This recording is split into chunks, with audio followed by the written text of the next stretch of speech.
Hey everyone, welcome back. Today we're going to be taking a deep dive into something pretty fascinating. Oh, yeah. Yeah, it's Australia's plan to become like a global leader in sustainable finance. Okay. It's called the Australian Sustainable Finance Action Plan 2025-2027. And it's seriously ambitious. Ambitious, huh? Yeah, think like shifting trillions of dollars towards a greener future. Wow. Yeah, enough to potentially fund renewable energy projects Mm. across the entire continent. It's really remarkable how Australia is going from kind of a bit of a sustainability laggard Really? to a potential frontrunner. Ah, Yeah. We have two sources to unpack here, an in-depth analysis of the plan yeah. and the plan itself, which is a pretty hefty document. Yeah, don't worry, that's what we're here for, Yeah. to break it all down for you. Yeah. So just a couple of years ago, Australia wasn't exactly known for being at the forefront of sustainability, right? Right. But this action plan is a huge signal that things are changing. It's a major shift. Oh, yeah. From a 2020 plan, which is more about setting a roadmap, All right. this new plan is all about action. Action. And it builds on the progress that's already been made. Okay, but how much progress are we talking about? How do we even measure something like that? Well, the Australian Sustainable Finance Institute, or ASFI, has been tracking progress. Okay. They've brought together all the big players in finance, Right. banks, super funds, insurers, Okay. to work together on this. Their data shows a jump from a score of 2 out of 5 in 2022 Mm-hmm. to 2.8 out of 5 in 2024. Wow, that's a pretty significant improvement in just 2 years. But what does this plan actually cover?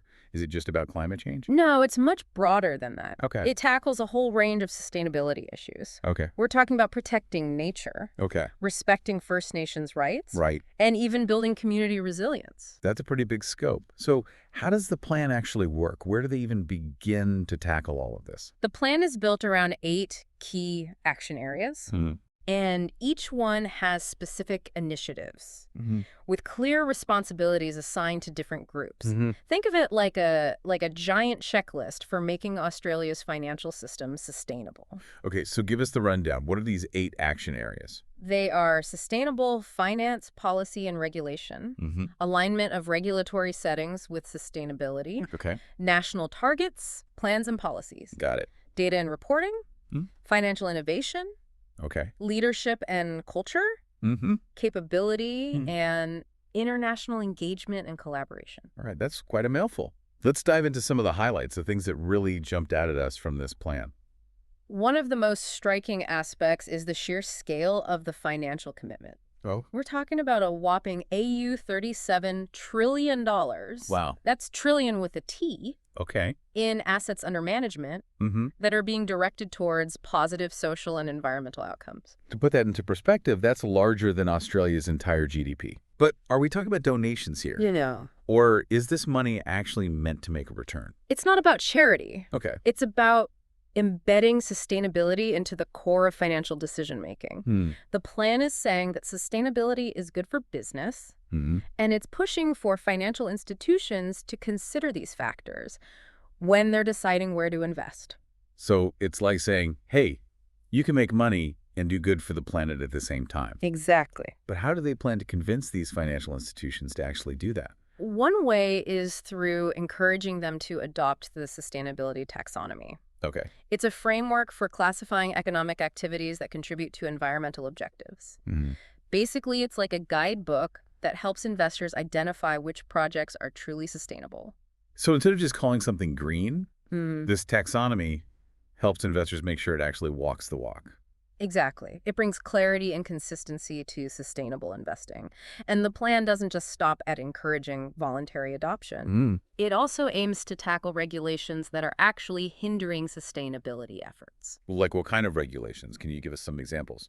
Well, for example, the plan calls for competition law reform because there's a lot of uncertainty about how those laws apply to sustainability collaborations. So companies might want to work together on sustainability projects, Right.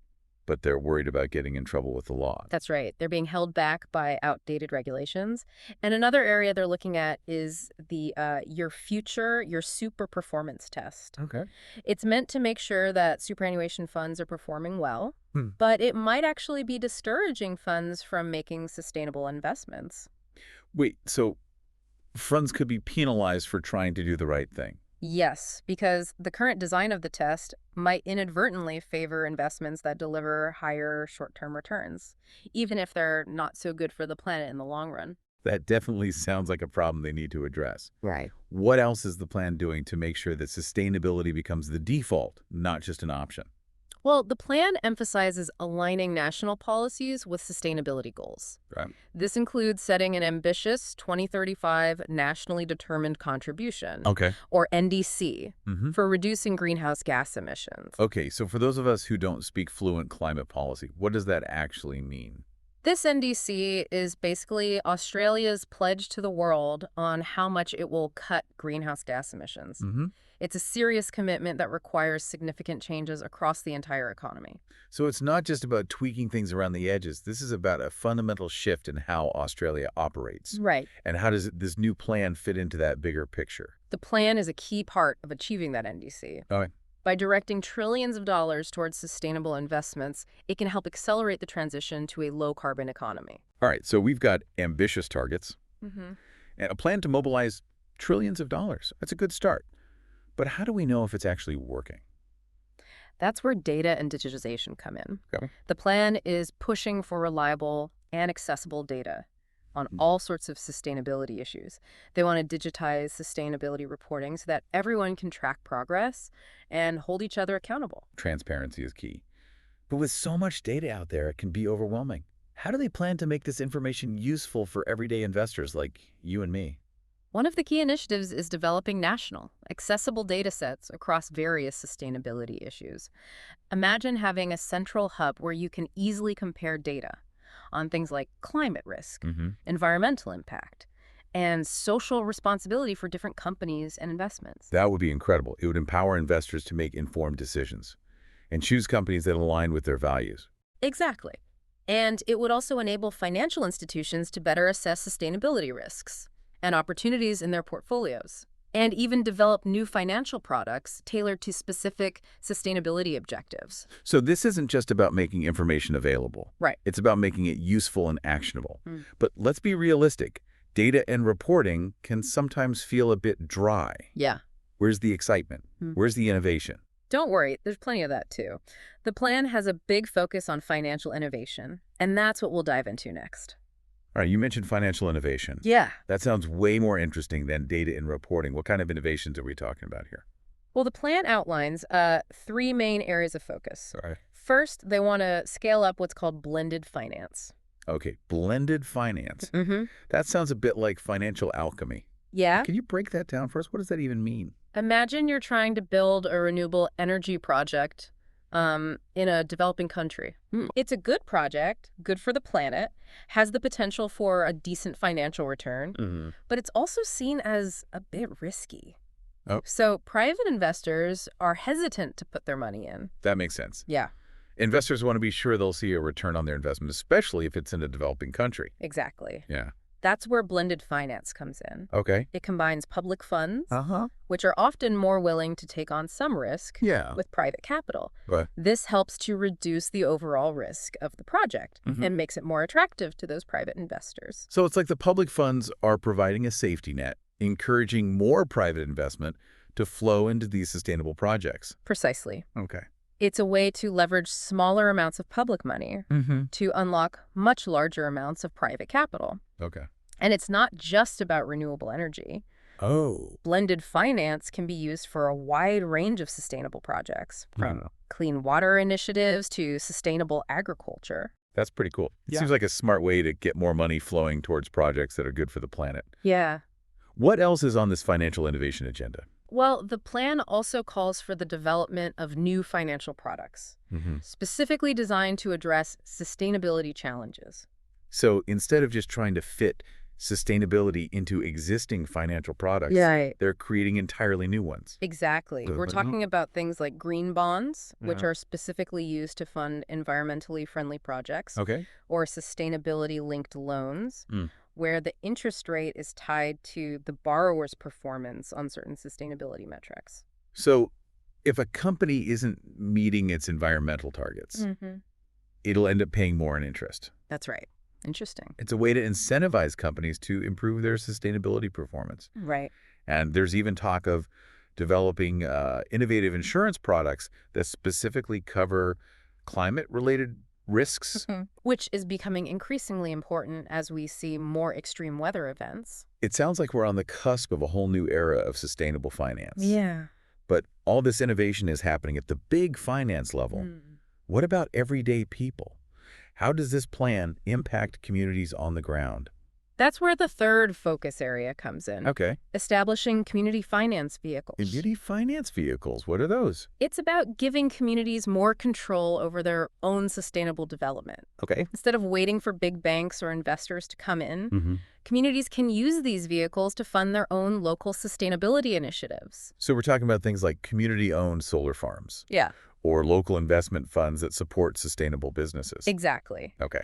The plan mentions things like community bonds, crowdfunding platforms for renewable energy projects, Okay. and even microfinance programs that focus on sustainable livelihoods. I love that idea. It's about empowering communities to take ownership of their own sustainable future. It's like grassroots finance meeting sustainability. It's a powerful concept. Yeah. And it aligns with the plan's broader emphasis on inclusivity. Right. And ensuring that everyone benefits from the transition to a sustainable economy. Okay, so we've covered some pretty innovative financial mechanisms. Yeah. But let's face it, money talks, but it doesn't always walk the walk. Yeah.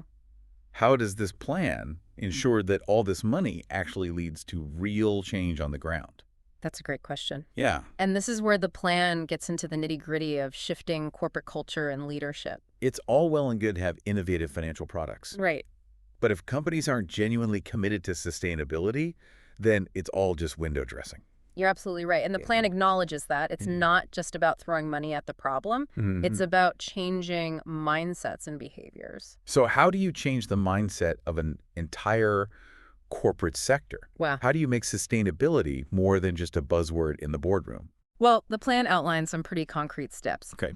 First, it encourages companies to integrate sustainability into their core purpose statements. The very reason they exist. Right. This is about moving beyond seeing sustainability as a side project or a PR exercise Yeah. and making it central to the company's mission and values. It's about making sustainability part of the company's DNA. Exactly. Okay. And it goes further than that. Oh, yeah.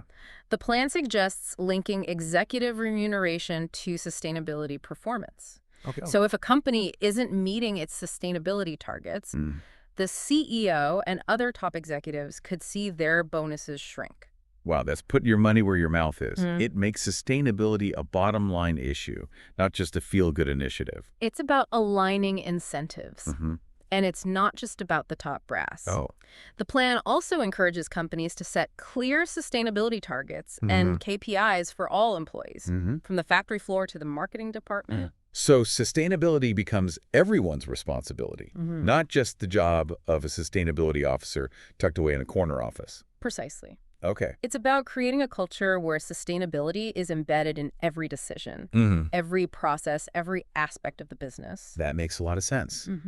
But even with the best intentions, sometimes people just don't know where to start. Right. How does the plan address that? That's where capability building comes in. Okay. The plan emphasizes the need for sustainability training programs across the entire financial sector. So it's not just about telling companies to do better. Right. It's about giving them the tools and knowledge to actually make it happen. Exactly. All right. And this isn't just about classroom lectures. The plan calls for a variety of approaches, including online courses, mentorship programs, and even hands-on workshops. It's about making sustainability education engaging and accessible to everyone, regardless of their background or job role. And it's not just about individual learning. The plan also stresses the importance of multi-stakeholder partnerships and collaboration. Okay.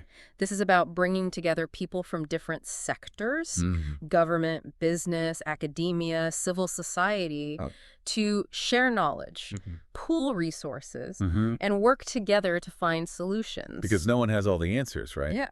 Sustainability is a complex issue that requires collaboration and collective action. Absolutely. And it's not just about collaboration within Australia. Oh. The plan also recognizes the importance of international engagement. Okay. It emphasizes the need to work with other countries to develop interoperable, sustainable finance standards and policies. So Australia isn't trying to go it alone. Not at all. Okay. They want to learn from best practices around the world Mm-hmm. and contribute to the development of global sustainability frameworks. It's about making sure that Australia's financial system is aligned with international standards and that the country is playing its part in the global transition to a sustainable future. And there's another interesting point that relates specifically to Australia's economic future. Okay. The plan calls for building sustainable export markets Oh, to support investment in Australia's clean energy future. okay. So this is about thinking beyond Australia's borders. Yes. Okay. Australia has the potential to become a global leader in renewable energy and other sustainable industries. Right. This initiative is about creating demand for those products and services in other countries, Okay. which in turn will attract more investment in Australia's clean energy sector. So it's a win-win. It helps to decarbonize other economies while also creating jobs and economic opportunities in Australia. Exactly. It's about positioning Australia as a reliable and responsible supplier of clean energy and other sustainable products and services to the world. This is all starting to feel like a really comprehensive approach, from shifting trillions of dollars to changing corporate culture, Yeah. from supporting community initiatives to engaging with the global community. This plan seems to cover a lot of ground. It's definitely ambitious, Yeah. but the big question remains, What's that? will it actually work? That's the million-dollar question, It is. and that's what we'll explore in the final part of our deep dive. Okay, so we've heard about the ambitious goals, the innovative financing mechanisms, the focus on corporate culture, even the international collaboration. It's a lot to take in. It really is. And as you said, the big question is, will it actually work? Is this just a fancy document? Or can it truly transform Australia's financial system? Well, there are no guarantees. Right. But I think there are some promising signs. First of all, the plan itself is pretty detailed. Okay. It doesn't just lay out high-level goals. It gets into the specifics of how those goals will be achieved. Okay. Each action item has a clear timeline, designated stakeholders, and key performance indicators. So it's not just wishful thinking. Yeah. It's a concrete plan with accountability built in. It's a roadmap Okay. with clear milestones and checkpoints. Of course, a plan is only as good as its implementation. Right. And that's where ASFI comes in. Exactly. They have a crucial role to play in coordinating all the different players, monitoring progress, making sure everyone is being on track. A lot of moving parts. It sounds like a massive undertaking. It is. We're talking about coordinating efforts across the entire financial sector, from small community banks to giant superannuation funds. Yeah, it's That's a lot of herding cats. it definitely won't be easy. Right. There will be challenges along the way. Yeah. Different stakeholders might have competing priorities. There could be resistance to change. And of course, there's always the risk of political interference. Oh, right. Yeah. Governments change, priorities shift, and funding can dry up. So political will is crucial. Absolutely. Yeah. This plan needs sustained support from the government, regardless of which party is in power. Okay. And it needs to be embedded in legislation and regulation to ensure its longevity. It can't just be a pet project Right. that gets abandoned when a new government comes in. Exactly. And Wow. it's not just about the government. Right. The private sector needs to step up too. Okay. Yeah. Companies need to see this plan not as a burden, but as an opportunity. Okay, an opportunity. An opportunity to innovate, to create new markets, to attract investment, and to build a more sustainable and resilient business. So it's about changing the narrative from sustainability being a cost of doing business Right. to sustainability being a driver of business success. That's right. Okay. And that's where public awareness comes in. Okay. For this plan to truly succeed, it needs to go beyond the financial sector and engage everyday Australians. Okay, and how do we do that? People need to understand what this plan means for them, for their communities, for their future. Yeah. They need to see the benefits of a sustainable financial system, and they need to demand that companies and policymakers take action. It's about making sustainability a mainstream issue, Yeah. not just something that a few experts talk about in boardrooms. Exactly. And it's not just about raising awareness. It's about empowering people to take action. Okay, how do we do that? We need to create a culture where sustainable choices are the easy choices, the default choices. Okay. That means making sustainable financial products accessible and affordable, providing clear and consistent information about the sustainability performance of companies and investments, and making it easy for people to invest in a way that aligns with their values. So ultimately, the success of this plan hinges on a collective effort. It does. It requires government support, private sector commitment, and public engagement. And it requires all of us as individuals to make conscious choices about how we spend, save, and invest our money. It's like you're saying, we vote with our wallets. We do. Yeah. We need to think about the impact of our financial decisions, not just on our own wallets, but on the planet and on future generations. That's a powerful message. It is. And it brings us back to the original question. Will this plan work? Well, I think the answer is that it has the potential to work. And a willingness to adapt to changing circumstances. And it will require all of us to play our part. I think that's a great takeaway. It is. This plan isn't just about what the government or big businesses are doing. It's about what we do as individuals with our own money. We have the power to choose a more sustainable future. We do. One investment at a time. And as this plan unfolds, it will be fascinating to see how it reshapes Australia's financial landscape. Yeah, like will it truly position Australia as a global leader in sustainable finance? That's a good question. Will it create new opportunities for businesses and investors? And will it help to build a more prosperous, resilient, and equitable future for all Australians? Those are all questions that we'll be exploring in future deep dives. But for now, we hope this has given you a better understanding of Australia's ambitious plan to make finance a force for good. We encourage you to continue learning about this topic, to stay informed about the plan's progress, and most importantly, to think about how you can align your own financial decisions with a more sustainable future. Thanks for joining us on this deep dive. Thanks, everyone. We see you next time.